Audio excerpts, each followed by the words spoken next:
At 26 years old, the family that had abandoned me 16 years ago suddenly reappeared in my life.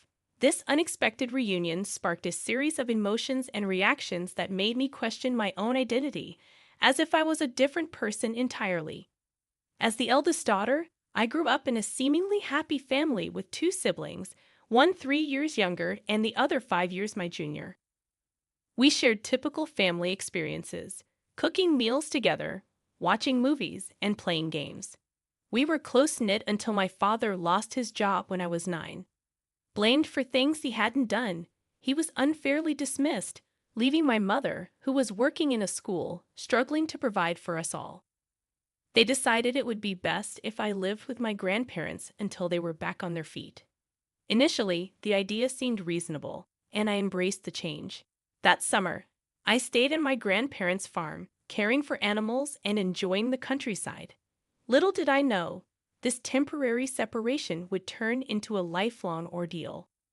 When school was set to resume, my parents assured me they were working on arranging a new home. I stayed a few extra days with my grandparents, waiting for their call. However, the promised days turned into weeks, and weeks into months. Every attempt to contact my parents was met with unanswered calls and empty promises. I grew frustrated and desperate for answers. I asked my grandparents if they knew anything, but they were as clueless as I was. Seeking help, I filed a missing persons report, but my grandparents dismissed it as mere drama, grounding me for my efforts. Feeling abandoned and betrayed, I pleaded with my grandparents to provide me with an education. They enrolled me in a local public school, but adjusting to the new environment took time. Despite the challenges, I focused on my studies, determined to escape my grandparents' farm and find my parents. The lack of concern from those around me intensified my resolve. Everything changed when I overheard a conversation between my grandmother and my mother on the phone. The hushed tones in the kitchen revealed the truth. My mother was alive. My hope was rekindled.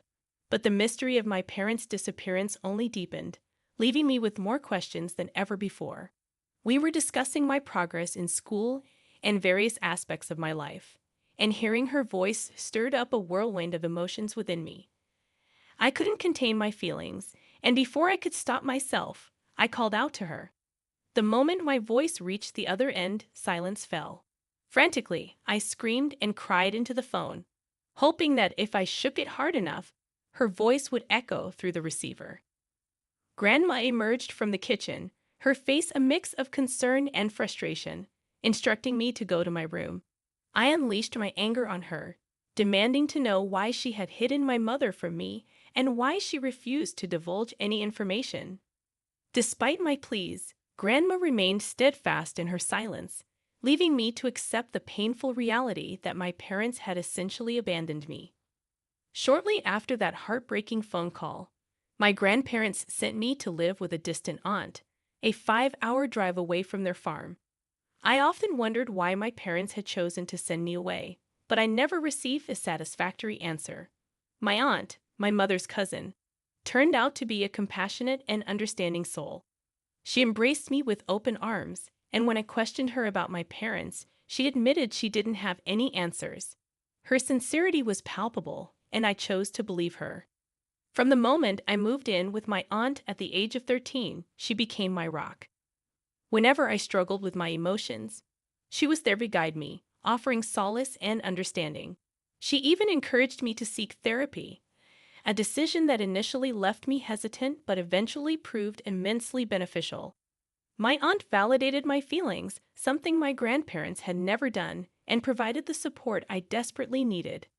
By the time I finished high school, my aunt had become the most significant person in my life, filling the void left by my absent parents. She supported me through my journey to becoming a veterinary doctor, following in her footsteps. At 21, I approached her with adoption papers, wanting her to be my legal parent. With her wholehearted agreement, I finally found the stability and love I had craved for so long. Having completed my degree, I now work as an intern in a hospital, striving to gain valuable experience. My career path has led me to move into a new apartment, away from the familiarity of my aunt's home. Despite the physical distance, I still visit her whenever I can. 2 days ago, on my day off, I was relaxing at home when the doorbell rang. Anticipating a delivery, I opened the door only to find my estranged family standing there, my mom, dad, and youngest brother. They appeared both unfamiliar and yet hauntingly recognizable. Stunned into silence, I couldn't find the words to express my emotions. They handed me an envelope containing a letter from my grandparents. According to the letter, I had allegedly run away from their home, refusing to maintain contact, causing them immense emotional distress. They demanded I pay for my brother's education, leveraging my newfound status as a doctor, threatening legal action if I refused. The situation made no sense to me. How could I be blamed for running away when I had been sent away by my grandparents? Why should I be financially responsible for my brother's education when I had no say in the matter? The demands felt unjust, leaving me bewildered and conflicted about how to respond. Why should I care about people who abandoned me for 16 years? With a head full of unanswered questions, I staunchly refused to help them, insisting they leave my premises. When they persisted, I called the cops. They claimed to be my parents, but I stood my ground, stating that legally, I was my aunt's daughter and provided her name. The authorities contacted her, and she confirmed my status, resulting in my family receiving a warning about trespassing and harassment. Since then, I've been bombarded with hurtful messages on social media from accounts owned by my family, labeling me as heartless. I confided in my aunt about everything, and although she understood my actions, she questioned whether I did the right thing. In the midst of this turmoil, my parents showed up at my workplace, causing a scene. Hospital security intervened, calling the police and escorting them off the premises. I couldn't fathom why my family, absent for so long, suddenly wanted to be a part of my life. The emotional toll weighed heavily on me. My therapist suggested talking to them, but I resisted. Eventually, I agreed to meet them in the presence of my aunt. Their explanation was disheartening. They sent me to my grandparents due to financial struggles, thinking it would be easier with one less mouth to feed. When circumstances improved, they couldn't afford to bring me back. Now, with their savings depleted, they wanted me to support them and pay for my brother's needs. They admitted fabricating the threat of legal action, hoping to guilt me into compliance. Each word shattered my heart, but I stood firm. I reminded them of my legal detachment and threatened legal action if they ever bothered me again at home or work. Despite their pleas for forgiveness, I walked away, my heart hardened against them. My therapist suggested I might be struggling to empathize, but the truth was, I felt nothing for them. If I could, I'd erase them from my memory without a second thought. Since my last update, my family has ceased reaching out to me. On the other hand, I have completed my internship, and I am considering another residency program before I sit for the NAVLE. I hold on to hope that my future will be all right. Sometimes I won't deny it. I wish I had a better relationship with my parents. Nevertheless, I am content with having my aunt as my sole parent. She proves to be a far superior mother than the other one I know. They abandoned you, lied to you, and left you with your grandparents. You owe them nothing. You are only giving them what they gave you. They'd abandoned you. I don't understand why they thought you wouldn't do the same. My sister-in-law, a 26-year-old woman, and I, a 29-year-old woman, have always had a complicated relationship. I thought she had matured enough to leave me alone, but apparently she couldn't resist causing drama. Our issues started when I began dating my husband. We met while he was helping her move. We struck up a conversation at a local bar and have been together ever since. Despite our happiness, my sister-in-law never liked me. She once told me her brother never gets serious with anyone, so I shouldn't get my hopes up. I mentally prepared for heartbreak, even though I really liked her brother. However, 6 years later, we are still going strong, and he is undoubtedly my favorite person in the world. The rest of his family, including my mother-in-law, father-in-law, and every other family member I've met, have been nothing but nice to me. So it baffles me why my sister-in-law seems to hate me so much. 2 years ago, during our wedding, she created a huge fuss. I didn't want her as my bridesmaid due to her consistent cold and condescending behavior towards me. However, she threw a tantrum and tried to emotionally manipulate my husband against me. To avoid more drama, I made her a bridesmaid. Yet she showed up in a white floral dress, angering everyone. My in-laws forced her to change, threatening to exclude her from family events if she didn't comply. She apologized afterward, and I thought she had moved past her immature behavior. Clearly, I was wrong. Things took a turn when I found out I was pregnant with my first child. I was thrilled and couldn't wait to share the news. While everyone else was excited, my sister-in-law's behavior was different. She didn't seem happy for us and consistently managed to make the moment about herself.